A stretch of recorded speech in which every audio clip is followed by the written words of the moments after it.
Today, we're going to talk about back to school. Would you agree that education is probably one of the most important things in our society, let alone for our kids? Well, today we're going to talk about education in depth, and we're going to talk with, I believe, one of my heroes in education, and that's Caylan Ford. A clear path forward requires looking back and learning. Good public policy requires human connection. It's a consideration of the facts, applying common sense, and innovation. It's urban, it's rural, it's real life. We all have something to contribute. We all have a responsibility to get informed because there's a little piece of Canada in all of us, isn't there? Let's learn on this path together. This is Leaders on the Frontier. So, my guest today is Caylan Ford, and she is the founder of Canada's first classical school in our country, both that has campuses in Edmonton and Calgary. And we're going to talk about all the issues related to education, and particularly with you as parents as our children head back to school. So, welcome, Caylan Ford. Thank you. Thank you. And thank you for having me. So, Caylan, you've got quite a background in terms of law, human rights, also in the political realm, and of course in education and history. And Caylan, I'm also fascinated that as a parent, you decided to start up a school. Why did you start up Canada's first classical school? Well, first, I should qualify that. First, tuition-free classical school. There are a small number of often parochial or private classical schools elsewhere in the country. So, but ours is the first sort of non-sectarian or non-denominational and public tuition-free classical charter school in the country. So, just a little qualifier there. But there were several reasons why I wanted to undertake this. One is, as you mentioned, I'm a parent of young children. And as I was surveying the options for their education, I felt, as a lot of parents do, that I just couldn't entirely trust what they would have been receiving in their regular public schools.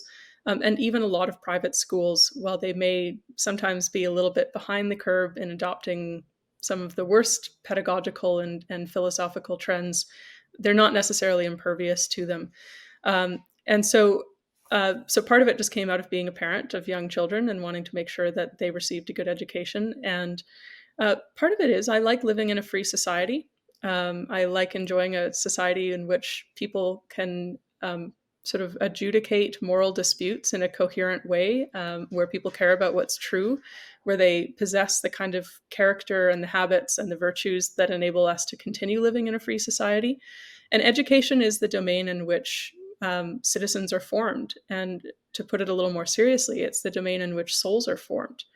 And I also care that I hope that people have the means to live good and meaningful lives, that they Wow. have an ability to connect with a tradition and sort of be part of the great conversation that spans history, and that they can also sort of look toward the transcendent and have the means of apprehending the divine, whatever that may be, for that in that person's faith tradition or for them individually. Um, I had another experience, I think, that impelled me to undertake this, which maybe we can get into, but that related to my ill-fated run for office. Mhm. Well, it's a fascinating summary because you're really challenging us to think that education isn't just simply about the ABCs. It's profoundly about values. You even mention the spiritual realm, which is you really don't hear very often within education circles, do you?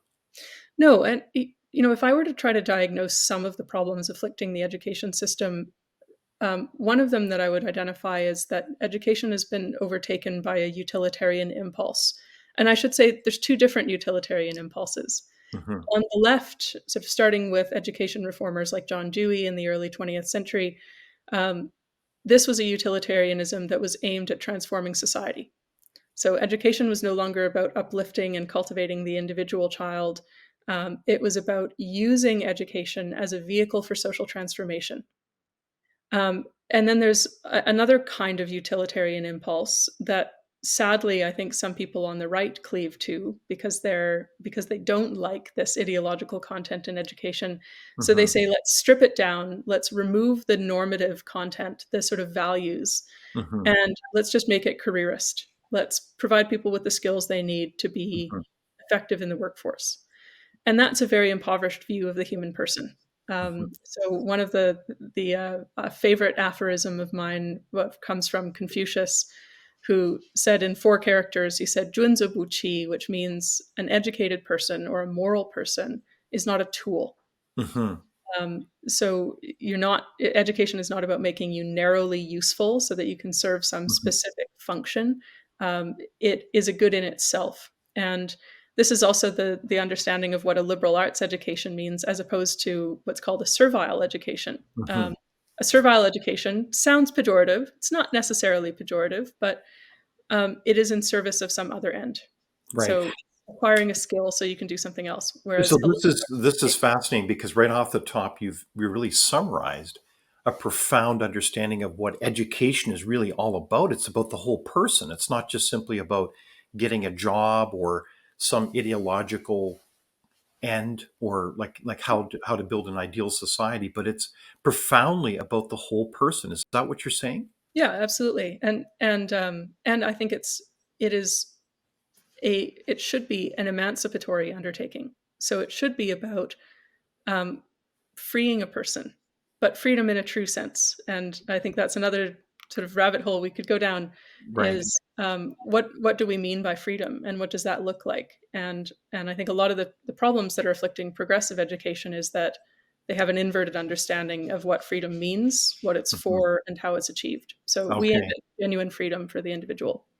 So this is a great introduction, and we're going to dive down these so-called rabbit holes in a big way in a moment. But I wanted to also pick up some of the threads of your own story, Caitlin, because it's really an interesting story, and that's why I described earlier you being a hero in my book in terms of education, and I mean that sincerely. So if you had to reflect back on your own story, I don't know when it was exactly. Was it 2000 or so, 2002, when you decided, when was that seminal moment, in other words, when in your own mind and your heart you said, look, I'm going to start a school? What, can you tell us more about that? Well, you say 2002. That's interesting. That was a long time ago, but that probably was the time that I first thought that I wanted to get into education, and partly that's because of my own educational background and sort of struggles in the conventional public schooling system. But I think the idea sort of percolated for a long time. I'd say around 2016, 17, I became very concerned with this question, and partly that's because I had spent a lot of my life um, confronting in various ways and trying to understand the nature of totalitarianism. Mm, So my background was I studied 20th century history, a focus on Chinese history and the communist revolution, mhm, and other totalitarian systems, and then international human rights law and comparative politics. And I was very troubled by this question of how do people allow their societies to descend into this kind of madness, mhm, this kind of spiritual and intellectual madness. And um, started noticing, I would say probably about 10 years ago now, that a lot of those things that I associated with totalitarianism, I was seeing more and more in our own society. And I'd say I started noticing it on college campuses, this sort of aversion to truth or not treating truth as the criterion by which to evaluate arguments, but rather mhm, treating whether or not something was ideologically kosher according to a new and emergent mhm, set of norms that people were trying to enforce. So I got very worried about that, and I was thinking about, well, what can we do to try to arrest that trend? How can we at least slow it down? And one of the answers is, well, in education, you can try to educate people so that they're firmly rooted in what's real, so that they approach reality with a sense of humility and gratitude rather than kind of resentment and hubris. Um, and try to make sure that they actually know things and sort of have the criterion by which to assess whether something is right or wrong, just or unjust, true or false. Um, so I'd say that that's where a lot of the impetus started, and that's also why I decided to run for office, hoping that if I could be in a position to shape the education system for more people, that would be a mhm. more effective way to do it. Okay, so this is fascinating. So part of your studies, like my own, was the study of totalitarian regimes, including Maoist China, where how many people died again for the chairman's desire to implement the new society? Well over Uh, 100 million. yeah, I'd say 80 to 100 million would be a reasonable estimate. Mhm. And you saw the monuments in China as well to just the incredible loss of life, and that's just the tip of the iceberg when you think of it.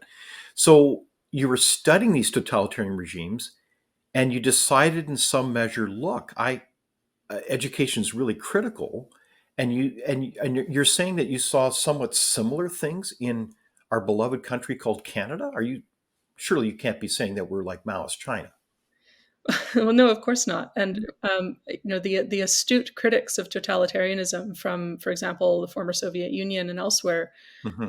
always observed that the proto-totalitarianism in the West is in some ways almost more pernicious because of its subtlety, because it Mm, doesn't necessarily manifest as a sort of the midnight knock at the door and you're hauled off to the gulag or something. right. The overt tools of coercive control are not as much in evidence.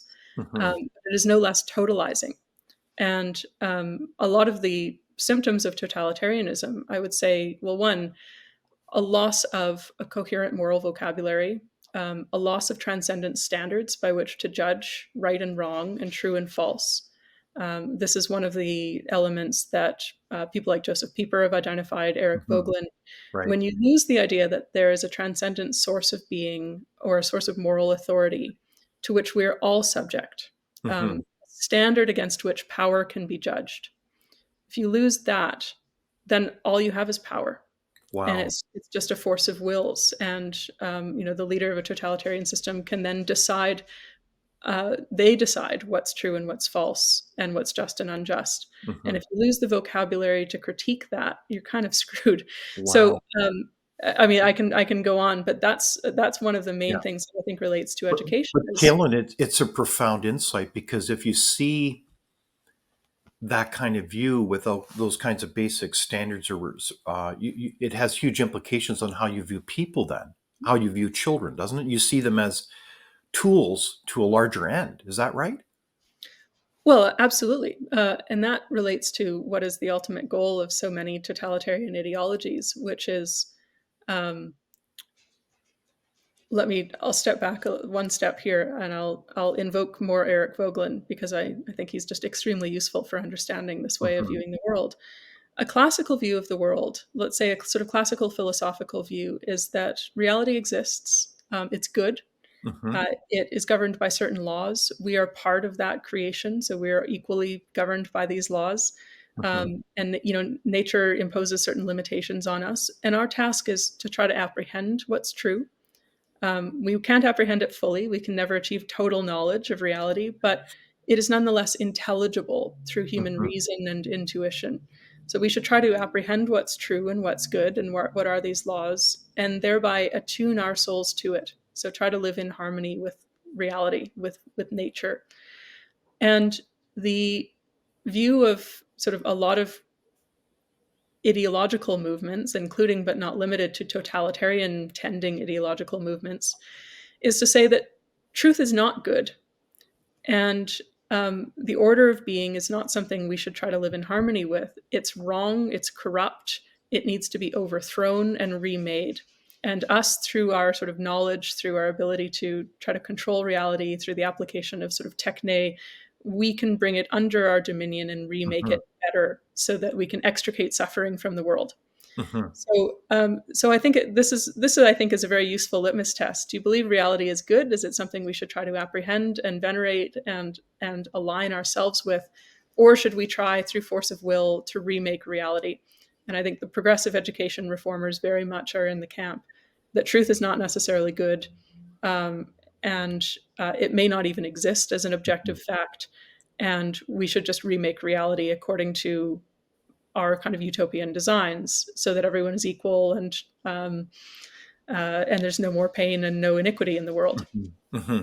So these are very profoundly different worldviews then that people maybe not be aware of. It's hard to believe that this is almost like a an ideological war of worldviews in education. Is that a fair comment? I I think that's a fair comment. Mhm. Um, Absolutely, and lots of people who are influenced by that latter view that I identified, they don't necessarily know they are. I mean, I don't Hmm. think that they would necessarily say, yes, I hate reality Yeah. and I'm in revolt against it. Hmm. But they may have kind of unwittingly imbibed these assumptions Hmm. throughout the course of their lives that, that, yeah, Hmm. we should try to make the world better. We Right. should improve on these designs. So I did want to turn to the founding of the school because it's really kind of a really powerful action that you undertook. Um, so can you tell us more about what you mean by classical education? And we do want to show a little bit of an overview of the school as well. So why classical education?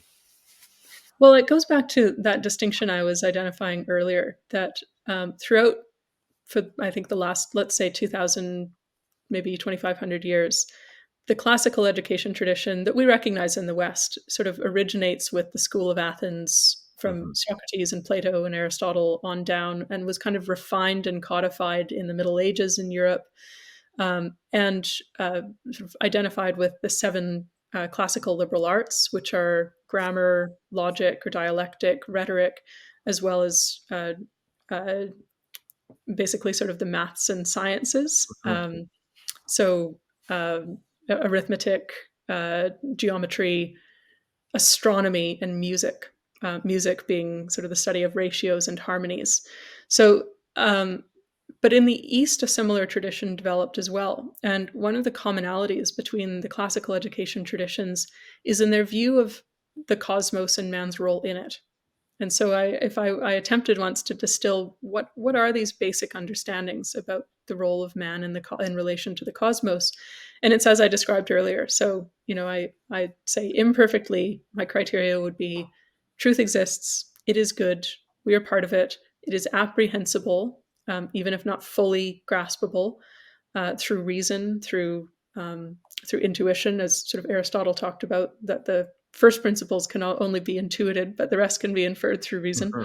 Um, and that we should try to live in accord with it, live harmoniously with it. That our societies are going to be more flourishing if they align with what is natural to us, if they align with natural laws, with principles of justice. Um, and and that started to really change. I think the first beginnings of that started to change in kind of the late 19th century and then through the 20th century. And now we have an entirely different set of axioms that has taken hold, that denies that truth exists objectively or is real, denies that it's intelligible to us, or if it is real, it can be changed and overcome by man because we are not part of this creation, and that it's basically something to be viewed with some hostility and contempt. And so that's when I think about classical education, I actually think in terms of those principles. What is the basic anthropology? What are the kind of core metaphysical assumptions, and what are the ends that we're driving toward? And for me, as the founder of a classical program, it's not a religious program, but that doesn't mean that we're disinterested in questions of Hmm. ultimate concern. And so Hmm. for me, I want students to be educated in a way that they're rooted in a tradition, that they're able um, to sort of draw nourishment from the past, and so that they can reach toward what is higher, and so that they have an openness to the idea of transcendence, and they're able to not they're people who are not going to be easily led because they Hmm. have the roots firmly planted in reality, um, and are able to sort of apprehend an ultimate truth as well. So yeah, I think that's is that a reasonable No, summary? no, that's great, Caitlin. It's a great summary. So, on that note, let's look to the clip about the schools. We understand that our students are not just future workers, they're future friends, neighbors, spouses, parents, and citizens. They are bearers of divine souls which thirst after knowledge of what is true, good, and enduring. Our mission is to help them grow in virtue and in wisdom so that they may live well and with purpose. Wow, what a lovely video. And you can see it online, of course, at the website. Where would they find that, Caitlin? Well, you can find that at classicalacademy.ca. And you have campuses where and how are things going? Right. So we opened our first school this past last August, August 2022, a small elementary school that you saw in that clip there with about 300 students. And Demand for our program has grown very substantially through word of mouth. So I think we currently have about 1,200 students hoping to enroll for next year in Calgary. Pardon me, you said you have 1,200 students. Uh, yeah, I mean, we can't enroll all of them, but that's our current enrollment demand in Calgary. Wow. So we're opening another campus that will be kindergarten through grade 8, and we'll continue offering additional grades each year so that we eventually have a full K through 12 program. And we're also opening our first school in Edmonton as a K through 7 this coming August. So we'll have 3 campuses this year and about 900 students. And wow, that's incredible. I think people would be shocked to realize that in such a relative short period of time, you're at that kind of enrollment. So what explains the demand here? That's really amazing. Well, I think a lot of it is, um, as I said, this is largely driven by word of mouth. And one of the most common experiences that parents relay is that if you're a parent, you probably know the experience if your kids come home from school and you ask, "What did you learn today?" Hmm. And I always used to ask my kids and friends' kids, "What are you learning in history?" Because I love history. Hmm. And the typical answer is nothing, or I don't know, or I don't remember. Right.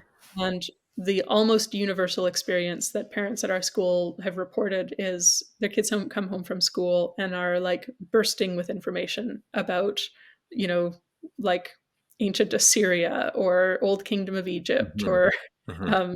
the Knights of the Middle Ages that they're, or the Black Death, as my daughter recently did when she came home from school. Um, and this is incredibly exciting to them. So I think from a parent perspective, something like that is so transformative and so Hmm. different from what they're accustomed to. Wow. And that's drawn a lot of parents to us. I think a lot of it, though, is that many parents, like me, didn't feel that they could trust what their children were learning in their regular schools. Hmm. I've heard from parents that their kids are on laptops or Chromebooks or iPads as a default. That is the standard operating procedure in their classes, is to be on screens. Mm.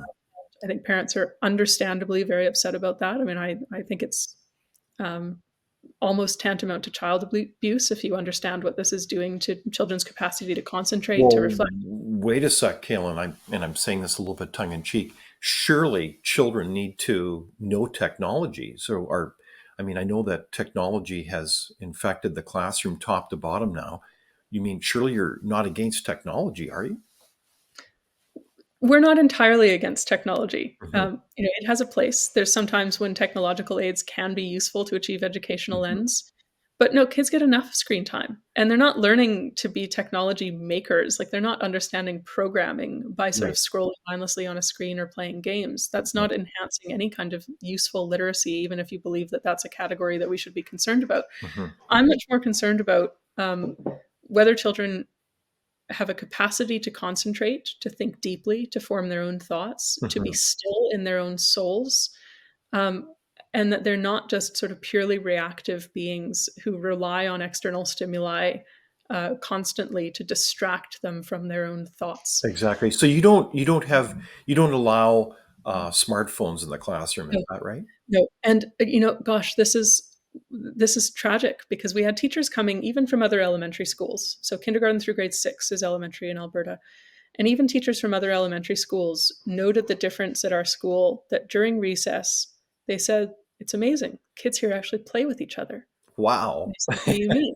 Well, because at their previous schools, even Yeah. in elementary, at least the Mhm. upper elementary kids would spend their recesses glued to screens Isn't that and they're not sad? with each other. And so it's actually a kind of recovery of innocence that Hmm. there's no smartphones. We're very serious about that.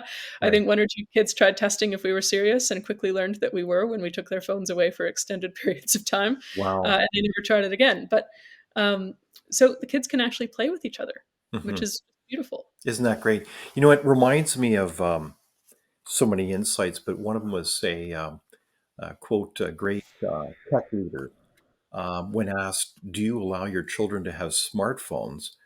He said, "No, absolutely not. I want them to think." And I think that was, I'm paraphrasing the late Stephen Jobs of all things. Yeah, I think that's it's very true, and I'm sure most viewers feel this in themselves since the advent of smartphones, Yeah. Google, where we've grown accustomed to this kind of instant Mhm. gratification. And it does erode your capacity to concentrate, to read a whole text, Right. right? To just sort of sit for 4 hours and read a Mhm. book. Well, and Um, again, be present for each other yeah. as human beings and relate to each other is really a profound insight. How can you live the quote good life if you can't really relate to each other in the here and now? Yeah. Well, and more importantly, and I'll bring this back to my statement about maintaining that openness to transcendence.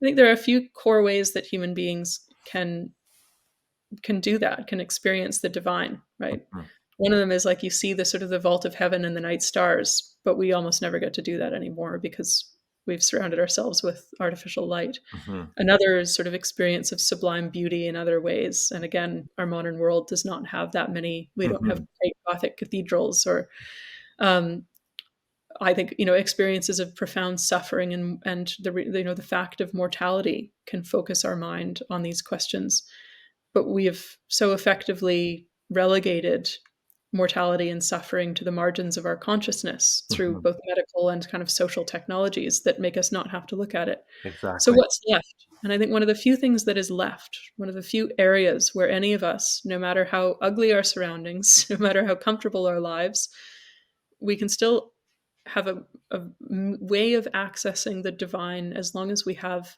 silence and a capacity for sort of still, um, sort of receptive, contemplative states of mind.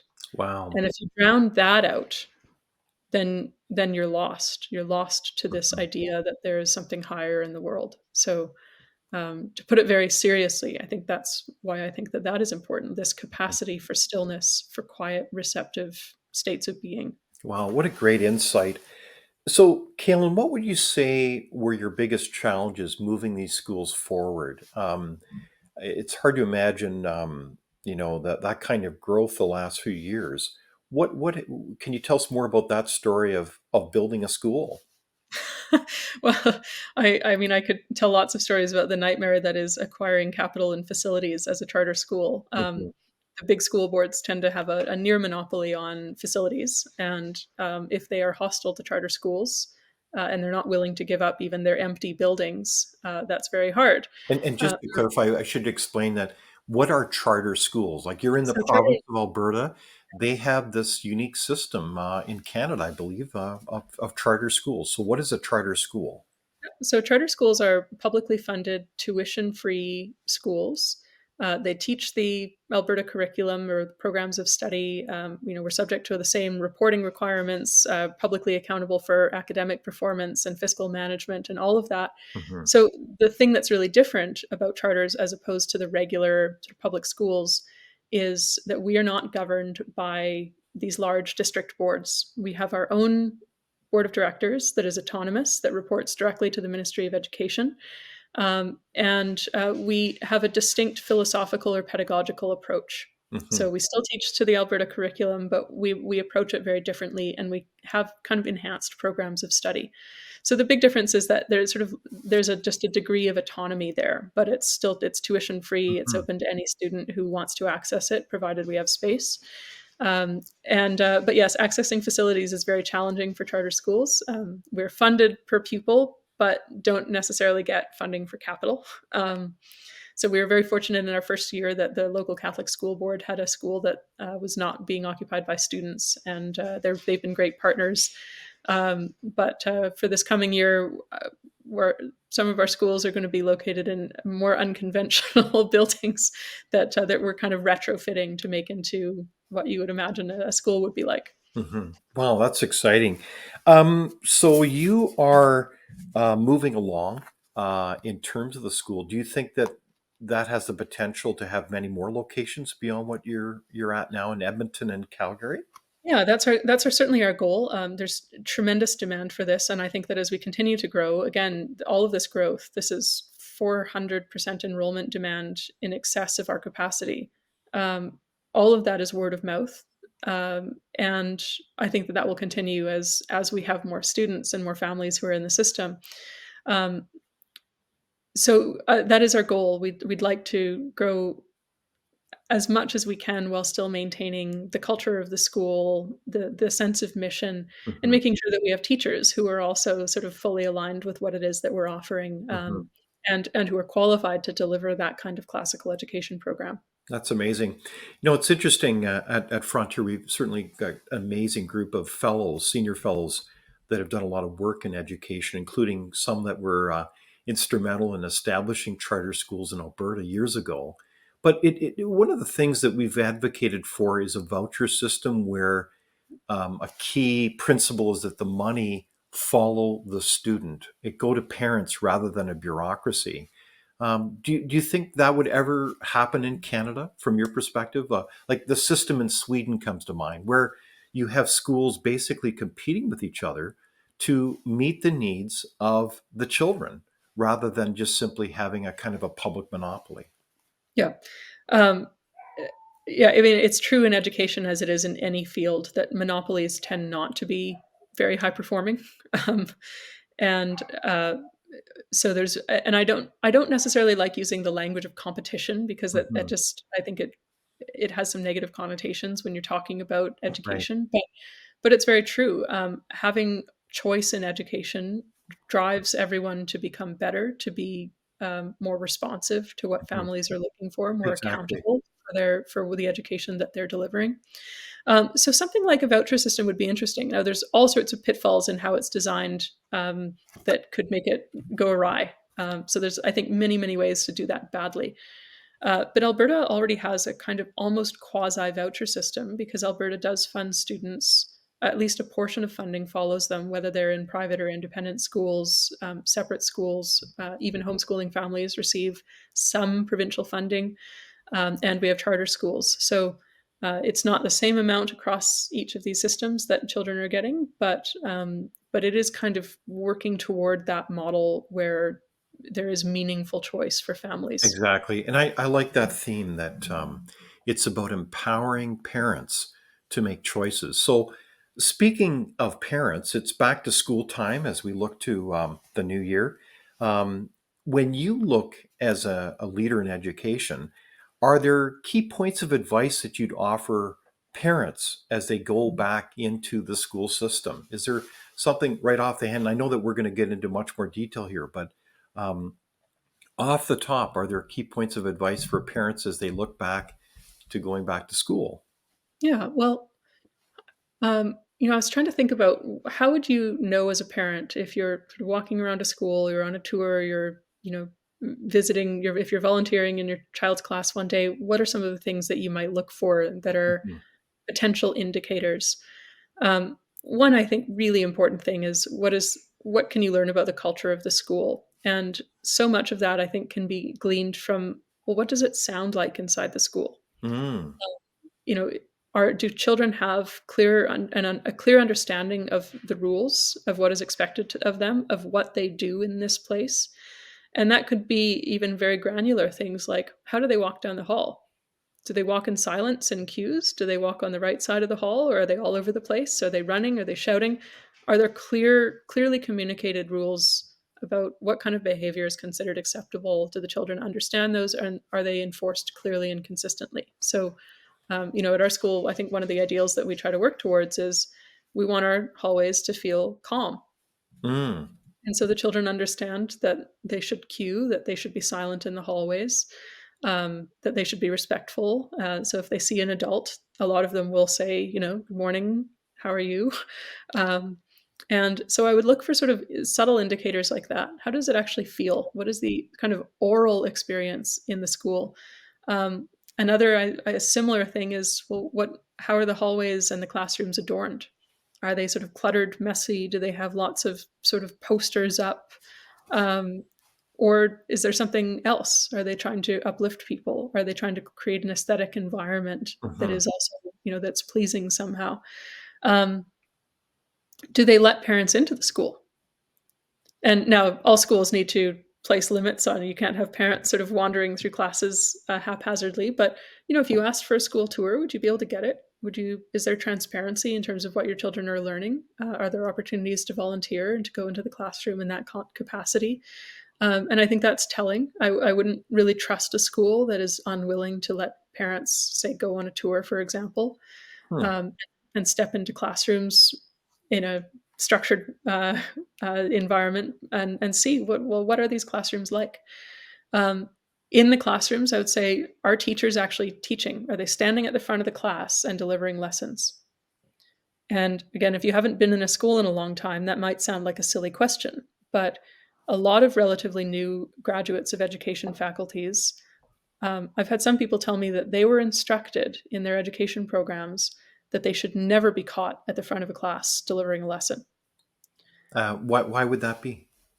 Well, this goes back to the educational philosophy of people like Paulo Freire, who's Hmm. profoundly influential, one of the most influential thinkers of the 20th century, really. Right. And his book, Pedagogy of the Oppressed, Hmm. is almost unheard of outside of education But it's a circles. big seller in those faculties, isn't it? Well, it's such a big seller in those faculties that it Hmm. is apparently the third most cited work of social science in history. So think about that. It's almost unknown outside of this context, and yet is still so widely read and cited. Hmm. Yeah, and believe me, you really need to read it to believe it. Um, It's unbelievable. And one of the ideas that Freire developed was, this is probably what he's most known for, but I don't even think it's the worst of him. mhm, Is he said he developed this idea, a kind of false dichotomy. He said that most traditional education is a banking model of education, where the teacher is making deposits of knowledge into the minds of passive students. And this is, well, I mean, one, I think this is a kind of false premise. mhm, Teachers are obviously teaching content and teaching knowledge and imparting knowledge to students. But the idea that students are sort of empty minded, vacant, receptive vessels into which things are being passively deposited, that mhm. seems like nonsense to me. And I've never met a teacher who thinks that way. Right. But he set this up as this kind of straw man. This is the banking model of Mhm, education. We should be aimed at a kind of liberationist model of education where the teacher is no longer presuming to know things that students don't. mhm, Because that's a hierarchical relationship. And any hierarchical relationship in this way of thinking is necessarily oppressive. It's a relationship of domination mm, and it should be leveled. So these hierarchies should be leveled. Teachers should not be trying to teach specific knowledge because that's oppressive. They should rather be co constructing meaning with their students on a more equal footing and sort of facilitating the process of meaning making. mhm. So there's a sort of vaguely kind of Rousseauian overtones to Yeah. this project as well. So this is kind of maybe hard to understand or comprehend if you're not familiar with these um, hallways or places of absurd thinking. It's often seen through the lens of victim and oppressor, right? And so Absolutely. you have a situation, Caylan, where teachers, and there's many good teachers, but they're being led through their faculty of education, and this is obviously my opinion, where a lot of the curriculum is just simply tripe. It's utter nonsense, as they teach um, a philosophy of education which does not serve the student, let alone the parents or society. No, absolutely. This world of strange ideologies, and I would call them really toxic thinking, it's always seen through this Marxist lens of victim versus oppressor, really isn't about serving the student, let alone parents and society. So, in that world, how do parents make sense of it that they're getting their children are getting a high quality education? Like so. Do things like tests matter? Do standards matter in your world? Yeah, well, I absolutely. Now, our specific approach to testing and to grades is that we don't want to just be focused on sort of teaching to the test and having students be kind of grade sharks, right? Hmm. So, like our report cards, actually, the first couple pages of our report cards are focused on the students' cultivation of moral virtues and intellectual virtues, and then we get into sort of specific academic Oh, performance. interesting. So, what do you Um, mean by moral virtues, as an example? well, so things like fortitude. Mm, Is this a person, or intellectual virtues? Is this a student who is willing to take intellectual risks? Are they willing to be wrong for the sake of getting closer to the truth, for example? wow, Um, that's and so almost sounds revolutionary today. Yeah, and so, things like looking at what is the depth of their inquiry? Are they asking questions in order to more deeply understand a question, or do they just want to ask a question so they know what to write on the test, Mm, right? Um, so, we're trying to promote that, but absolutely standards matter, and I think high standards matter. Uh, you know, there's a lot of you'll see sometimes these movements to eradicate standardized testing, to eradicate merit-based programs, mhm, because when you do standardized testing, or when you have merit-based programs, a natural differentiation occurs. mhm, I won't say a hierarchy because your performance academically doesn't necessarily say much more about you as a person, mhm. but a hierarchy, at least along those academic planes, develops. And if you're the kind of person who believes that hierarchies are necessarily malevolent and evil and need to be Mhm. leveled, Mm, well, one solution is, well, let's get rid of the things that reveal them. Let's get rid of the tests, get right. rid of the standards. Exactly. And it's also, I think, a way of escaping accountability Mhm. for a curricular approach and a pedagogical approach that is failing kids. Okay. So, but I think that gives a great insight then for parents or grandparents, whoever you are as a citizen, to understand this kind of profound divide, not just philosophically, but how that translates into the classroom. You don't have tests because, well, you don't believe in somehow differentiating excellence or hard work from someone else who doesn't necessarily believe that. That's right. And excellence is the word. I think, this is very much a worldview that says we should be aiming at producing equality, not excellence. Exactly. And So that's something that as a parent you really want to keep your ear attuned to. yeah, and I think another kind of related in that category is in relation to discipline and classroom management. Mm, And again, I go back to Freire, to pedagogy of the oppressed. His idea that it is oppressive for this idea that the teacher teaches and the student is taught is oppressive. So too is the idea the teacher disciplines and the student is disciplined. what the heck? So Why would that be seen as oppressive, Caitlin? because students are adapting themselves to the teacher's designs and will, and the teacher is above them and is the one imparting knowledge and discipline, and that is habituating or sort of acclimatizing the Right. student to be dominated, to be Mhm, oppressed. mhm, And so you need to get rid of these hierarchies.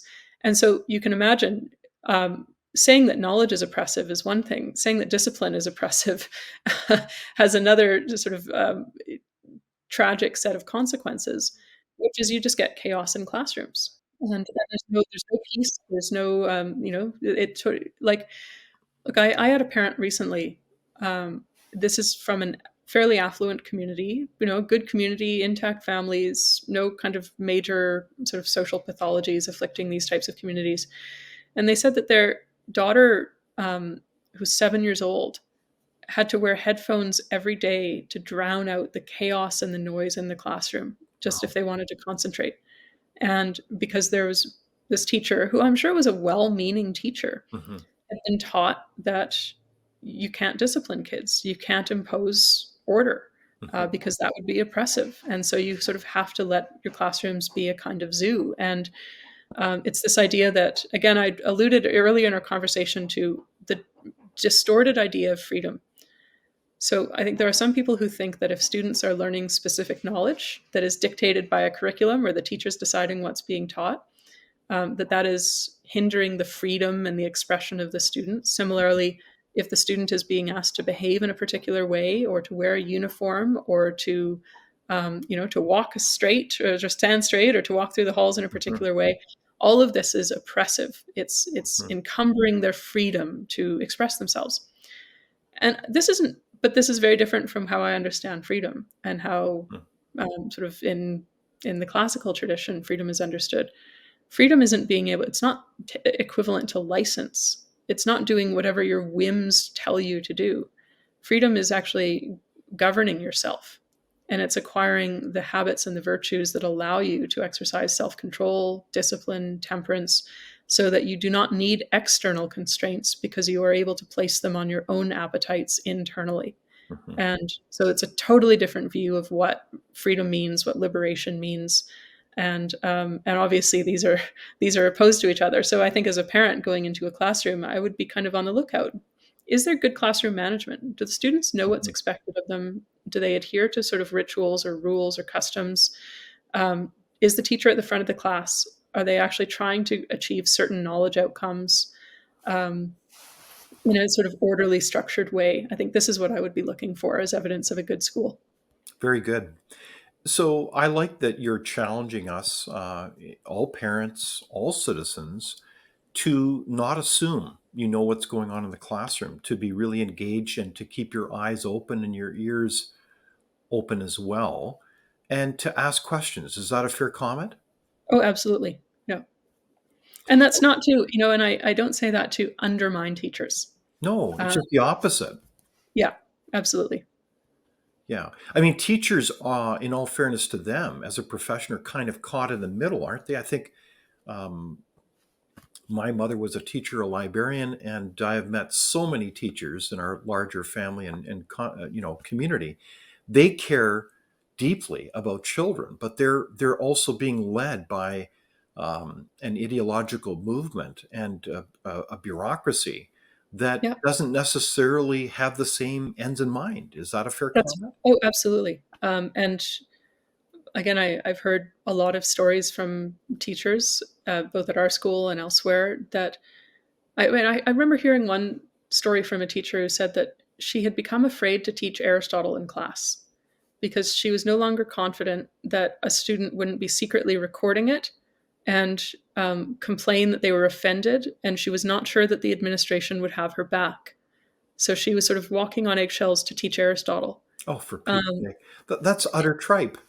yeah, yeah, Well, and so a lot of it, I think, there is this dimension of there are good teachers who um, are attuned to the practical realities of teaching, of what makes a mhm, good teacher, of what makes an effective lesson plan, mhm. but feel constrained by the expectations of whether it's the administration or whether it's just sort of the culture that they inhabit, that they feel there's certain things they have to do or cannot do that their instincts and experience tells them they ought to be doing. Wow, well said. So I did want to look at the bigger picture on education. We've talked a lot about looking at your school through a critical lens, a thinking lens, for the sake of your children. If we look at the larger challenges of education, is there an easy answer to saying where we're at as a country? Well, we've lost the understanding of the telos, of the purpose or the ends of education. Hmm. And there is, I think you characterized it as an ideological war. I might even call it a spiritual war, is that Mm. is sort of playing out between some very different, irreconcilable views of what this is for. And I think one of the ways that we could approach this is what does it what does it mean to educate citizens? Um, and I think there are some people who would kind of look quixotically at you if you raise that question. You know, but like, let's take the question of what should civics education look like? Do we Hmm. want to produce people who know about the history of their country and are proud of it? Or do we want to produce people who are sort of unshackled from the burdens of historical knowledge Hmm. or who look back on the past as something to be repudiated and dismantled so as to create room for a new world? And Exactly. you can't reconcile these two things. So you need to pick one. And we're not in a, I don't think we're doing a very good job Mhm. nationwide. So, in many ways, Kalen, you're really bringing or shedding a light on the reality that we're not coming necessarily from the same worldview, and this kind of helps explain the differences or debates in education from a larger picture. So, if you don't really believe in our traditions of liberty or kind of democratic decision making, then you'll be advocating for something different that may not be democratic. Is that a fair comment? Um, yeah, I think that's absolutely true. Again, I think there's great wisdom in our inherited customs, norms, prejudices. I say prejudices again in the positive, not the negative sense. Mhm. Um, Now that wisdom is not absolute. It's not that it can't be changed or shouldn't sometimes be changed as circumstances, Mhm. evolve. But there's a great deal of wisdom in the past, and there's something incredibly wonderful about being able to partake of the great conversation, Mhm. um, and to see where we come from, and to recognize the incredible fragility of civilization. I mean, Yeah. this is something that our students starting in kindergarten start to learn when they learn about sort of the earliest civilizations and the transition from a nomadic to a sedentary society, is how incredibly complex it is, how Mhm. rare it is to actually achieve sort of peace, and a relatively just society. Um, and and I think we want people to approach that with gratitude. And Exactly. I think a lot of students are not getting that. I think that's a great summary of, in many ways, the incredible responsibility of educators to pass on that inheritance of really civilization and how we can live together peacefully in a tolerant way, learn about the truth, have open discussion and healthy debate. That is a gift of civilization that we're passing to the next generation through education, no less. That's Yeah, extraordinary, isn't it? absolutely.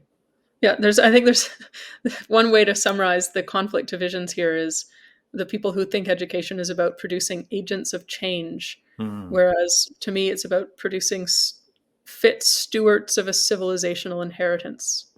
Well said. So let's dive a little bit deeper then when we talk about education being so called agents of change. Often we summarize this in the form of words like wokeism, this kind of hyper political correctness with, I would refer, edges of totalitarianism, where you have people advocating things like diversity, equity, inclusion, reconciliation. I mean, the list goes on and on. Surely you're not against these things, Caitlin. Like, what? How do you put that into perspective? Because that's why you have the symptoms of that way of thinking, that ideology. And this is a question, believe it or not. That's why you see so-called drag queen hours or strange books that may be sexualizing children, like e.g. minors, um, or you celebrate Pride Month, not just a day, or obviously we want to welcome everyone, but this is not exactly what we're talking about. Or how do you put this into perspective, Kaelin? I think there's a few threads there in what you just said. How to put this in perspective? Um, wait. I mean, first you mentioned Pride Month. Um, I don't. It's not a coincidence that Pride Month falls in June and that so many schools celebrate it for the entire month, because I think by that time teachers are tired, Hmm. and um, I think it's an excuse to check out a little bit in some cases. Hmm. And to me, and this is something that one of our teachers raised, and he said, who's quite, you know, publicly and open about the fact that he's gay, and he said, "This is ridiculous. Just think of the opportunity costs. You could be teaching real lessons. You know, they covered an entire 500-year span of history in the month of June."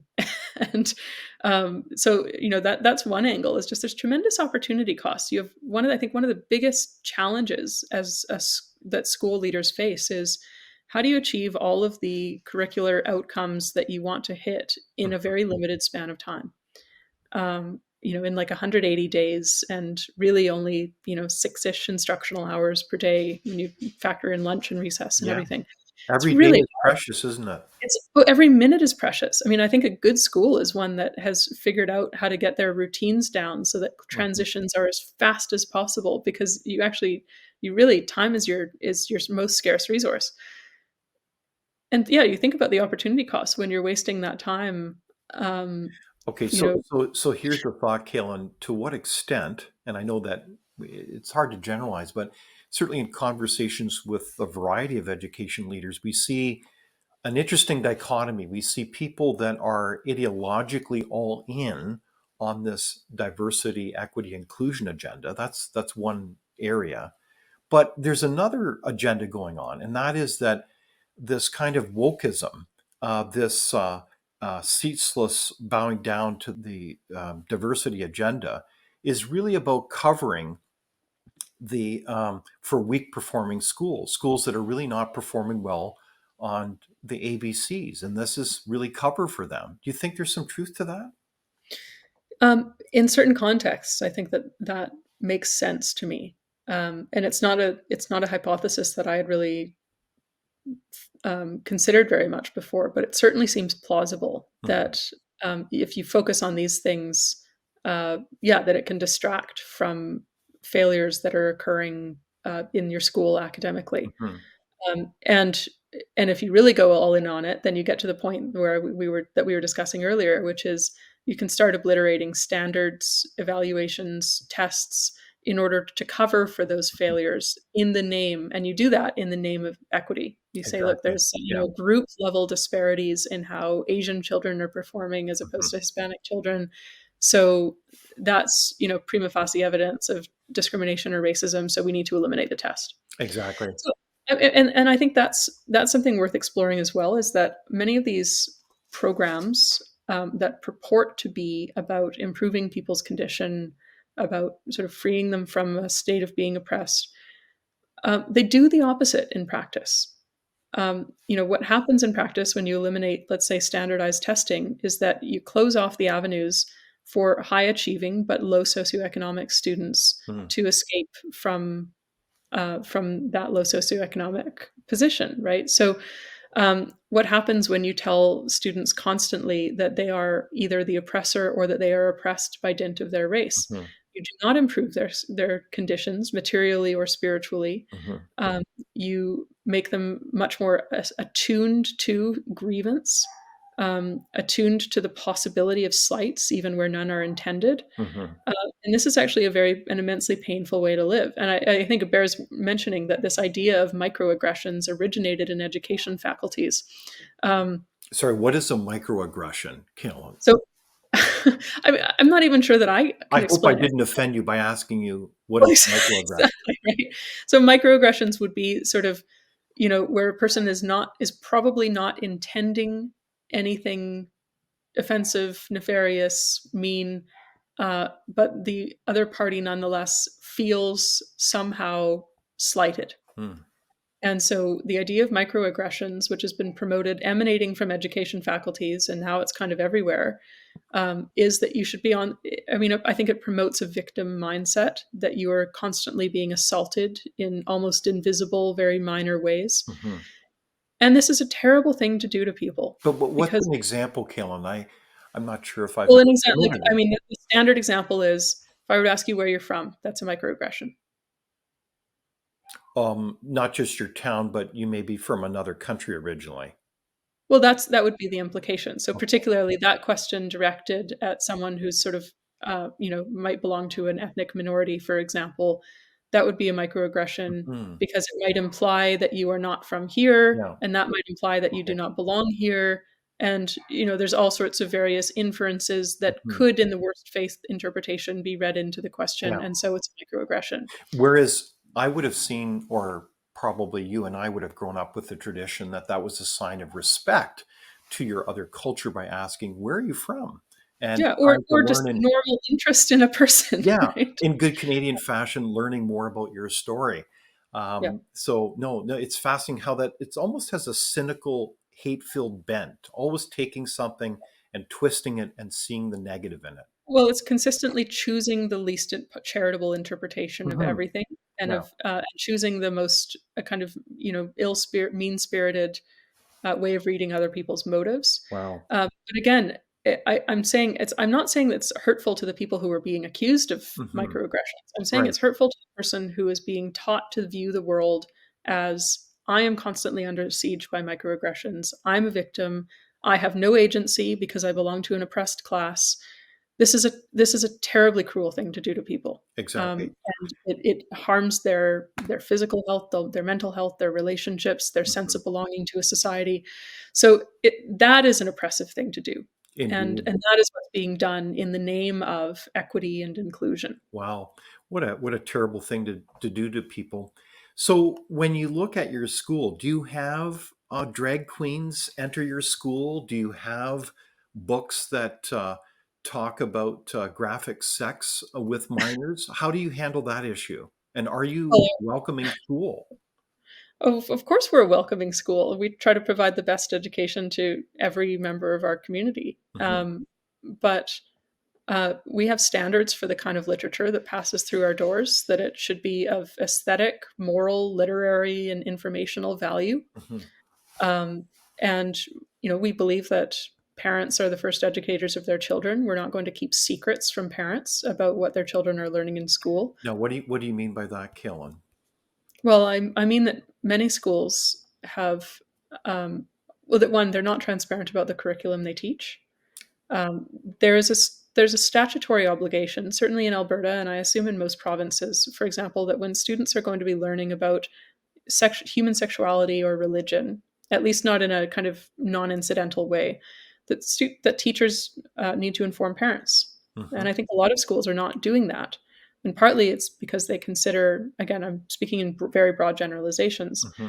Partly it's because they consider that material about sort of, sexual orientation and identity, gender identity, Hmm. they don't consider that to be about human sexuality, and so not necessarily subject to those statutory requirements. They consider this to be, some of the language I saw recently out of Ontario was, they consider this to be teaching about human rights, and no one should have the ability to opt out of learning about human rights. We wouldn't frame it that way.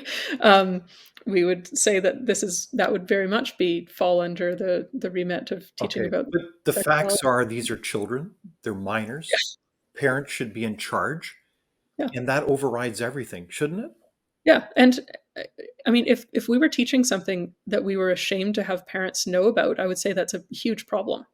Like, we would never teach anything that if we were concerned that we would get in trouble with parents for teaching it. Okay, but to be Right. clear, in many schools, and I've heard this from parents, they are basically punted out of Yeah. what they know what's going on in the classroom when it comes to the teaching of some pretty graphic sexual stuff. And these are their kids, they're minors. That's the parents' job to talk to them, not the school. Yeah, absolutely. And, I mean, we could get into in some depth. I could speak in a personal capacity about my views on some of the specific Mhm. content. Spoke to a parent recently who was concerned that their daughter was sort of coming home, early elementary, was coming home and very confused about whether she could turn into a boy, because she didn't necessarily conform perfectly to sort of traditionally feminine gender Mhm. stereotypes. And does that mean she's a boy? And is she going to turn into a boy? And the parent asked the school about this and said, "What's going on? What are you Mhm. teaching?" And the parent was basically told not to enter the school anymore and not to contact the teacher. Wow. So, again, I think these are these are isolated anecdotes, but the problem is, how do you trust that your school is not one of these schools? Exactly. So in that case, Killen, when the rubber hits the road, what would be the advice then to that parent? Is it not Yeah, get let's your get out. child out of that school? Yeah, I would absolutely say that. And if you can't, then make sure that you're talking to them actively about what they're learning, and make sure that you have, sort of a very strong relationship, that you are doing the work of trying to fill in the gaps, the knowledge gaps that are occurring, and that you're also sort of teaching them, well, what are the criteria by which we can reason and judge clearly? And um, it's I think I read The Emperor's New Clothes with my daughter for the first time when she was 6, and it really stuck with her.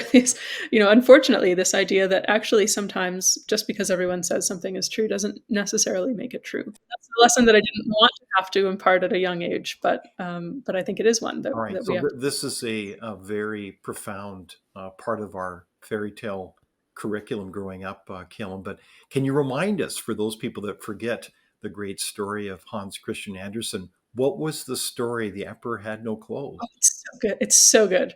And like, so I was familiar with this general idea throughout my life, but I'd never actually read the original story Okay. until the last couple of years. It's so good. Even reading it as an adult, it's sort of hilarious and has just great insight into the human condition. But the idea is that there's a sort of rather vain emperor, and a couple swindlers come to town, and basically say that they're going to make him some new clothes, and it's made out of a sort of very special cloth Right. that is invisible to people who are, I forget what the criteria are, but it's invisible basically to sort of people of low quality. Hmm. This cloth can only be seen by people of higher quality, Hmm. and is sort of extremely ornate and elaborate. And they make the new clothes for the emperor at very great expense to the country, and the emperor then, and no one is willing to say that they cannot see the cloth, because that would give themselves as a way, as a person of sort of lower quality. They all buy into the lie.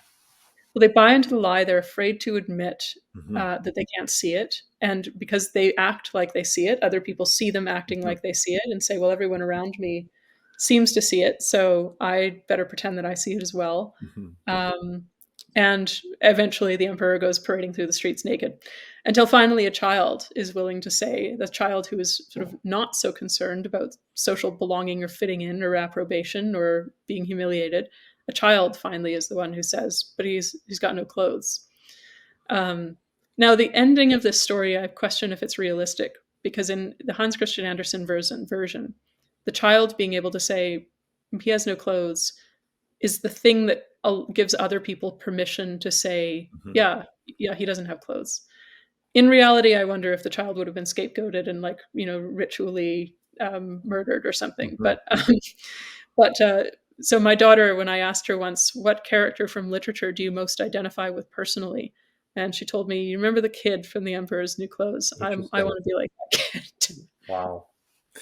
So let that be a lesson to all of us that we need to be very discerning and to be able to think clearly about these issues. And sometimes it's not easy when you have the peer pressure, if you will, of society. It's not always easy. Oh, absolutely not. But yes, be willing to be that child, even if you believe my reading that maybe he Mhm. would have been sacrificed and scapegoated. It's also possible that by being willing to say, no, I believe this to be true, Mhm. what you're teaching is ridiculous and nonsensical. And, um, if enough people are willing to say that, it can give permission to others to say, yeah, you know what, this is ridiculous, Right. what we're doing. Maybe we should change that something. How do you think parents should get involved in their school? Is there an easy answer to that? Well, I think there are several ways, and what I would say try not to do is, don't necessarily treat the teachers as, or the administrators as, an enemy, right? Um, don't assume bad faith or assume Mhm. that they're doing the worst, or sort of feel that they need to be kind of spied on and checked in on, but be actively involved. Do homework with your children, ask them what they're learning about. Um, Go to parent teacher conferences, volunteer in the classroom if you have the ability to do that, ask for a tour of the school, so that you can kind of see what the classroom environment is like. So I think those are all excellent things. I'd certainly be in contact with your school trustee, um, with your elected representatives, with and make sure that your voice is heard there as well. Um, it's funny. Charter schools are sometimes accused of not being accountable because we don't have elected boards of trustees, though many charter schools do have elected boards, but elected by their parents. Um, and to which my answer is, how many people in the world do you think know the name of their school board trustee? And do you really think that if you went with complaints to that person, that they would be sort of seized of it immediately and be on the problem? So it's not necessarily something that would be immediate, but I think, a chorus of voices eventually can make an impact, and individuals, if you speak up, if you're strategic about it, can absolutely make an impact. Caylan Ford, you're an outstanding leader in education. I want to thank you so much for this far reaching conversation today. And thank you so much for your wisdom and your insight and your courage. And we wish you every success. Oh, thank you very much. Thank you for watching Leaders on the Frontier. We're a nonpartisan think tank. We explore ideas, policy, and practical solutions that can make a difference in the lives of Canadians. We do not accept any government funding. We work for you. Thank you for supporting Frontier. Visit fcpp.org to give. While you're there, be sure to check out our latest articles and research. Without open discussion and debate, you're not thinking, nor are you free. Comment below. We'd love for you to join the conversation.